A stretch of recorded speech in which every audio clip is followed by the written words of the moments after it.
Well, here it is. This is my review of Ghost of Tsushima. Ghost of Tsushima is an open world hack and slash, and I want to be going over all the aspects of this game, including my likes and dislikes. Let's begin.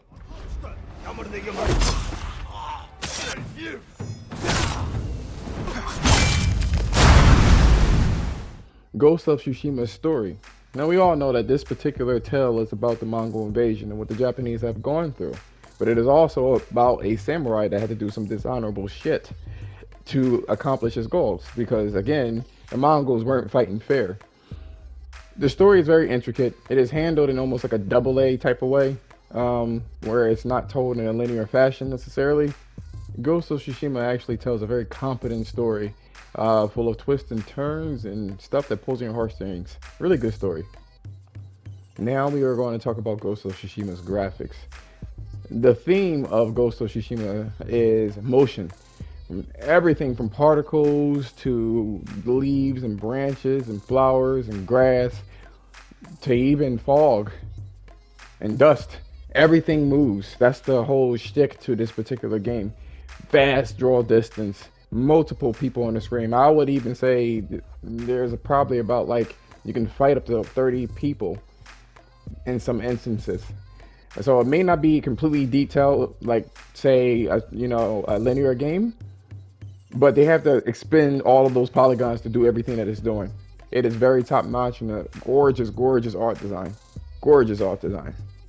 And now we talk about the gameplay for Ghost of Tsushima. There are a lot of things to do within this particular game. This typical open world stuff, such as collectibles and whatnot. But there are some little and unique spins to it, such as the bamboo strikes, duels, Anari Fox, follow the fox. I don't know what the fuck you would call it, and haikus. I said earlier in this video that this game is an open world hack and slash because it doesn't really follow the paradigms of a regular open world game, which almost is to the detriment of the game. Now, I will say that I understand that the setting of this game kind of prevents it from doing certain things, but I would have liked more involving side quests. I mean, you get your emergent gameplay where someone on the side of the road asks for help, but those things are basically combat driven. Help me from being stabbed by these niggas, basically how it rolls. But for the most part, it's just collectibles and finding shit, or hack and slashing. And now we talk about the combat that is in Ghost of Tsushima, which is the biggest thing of this game. There's a very deep system going on here. You got stuff like deflection. It almost plays like a fighting game. I mean, there's a lot of things. You upgrade your character like you typically would. Most of it is about the characters and ghost weapons and stuff like that. But you got deflections, you got different stances, you got invincibility frames. Same thing with enemies as well. I mean, there's just a lot going on with this game. As you can see here, I mean, the options are vast when it comes to this. And when the game came out, I'm like, you know what? This game could be like a multiplayer game, truthfully. I mean, they got a lot of shit going on with this fucking thing. The standoffs are pretty cool too.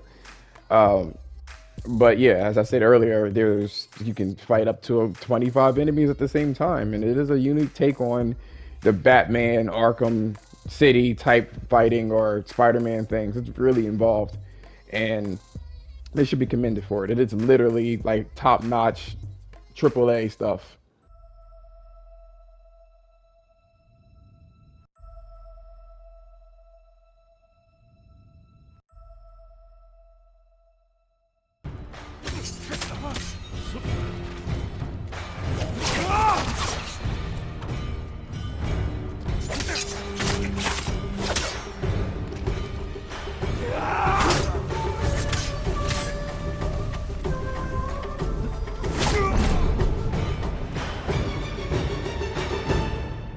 That was pretty cool.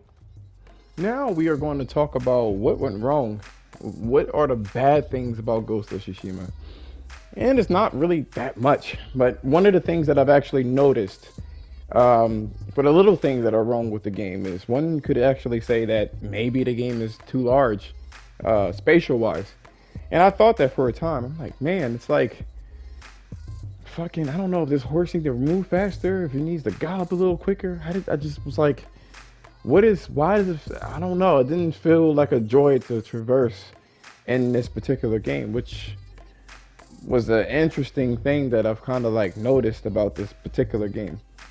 And then I started to think, well, what happens when I move from point A to B? And I realized when I do move from point A to B, it's nothing really. You may get like a group of people that you have to fight, and they're randomly dotted throughout the environment. Now, in Horizon Zero Dawn, you had different, things going on, whether you had to do a little bit of a platforming or, different machines caused for different, actions. And that was a big thing that I've actually kind of longed for when I played this game. More variety in between missions. It's not necessarily that the missions were boring, it's just that getting from point A to B was a little bit boring. I mean, the scenery was great, very pleasant, very calming, but I still wanted more activity. And when you're in like the cities, maybe have like dojo type things where you could practice, you know what I mean? Infinitely. To sharpen your skills and stuff like that for the major duels. Or maybe you need to help somebody fish, you know what I mean? Yeah, there's a Mongol invasion, but there's still fucking downtime, You could do things like that, maybe have a system where you can upgrade your horse so that when the inevitable happens, it'll feel differently. Maybe have different attributes for different horses and stuff like that. Another thing too is because it's just a hack and slash, maybe have you collect the items to sharpen your own sword, you know what I mean? Things of that nature. I feel like that would have gone a long way when it came to this particular game itself. Other than that, I can't wait for the sequel. They've already incorporated a very excellent multiplayer that's different from anything that I've played. And I think that's saying something, Kudos to them. But that is my review. Let me know in the comments what you liked or disliked about the video. And if you liked it, a sub would be appreciated. And throw in some likes there too. Thank you.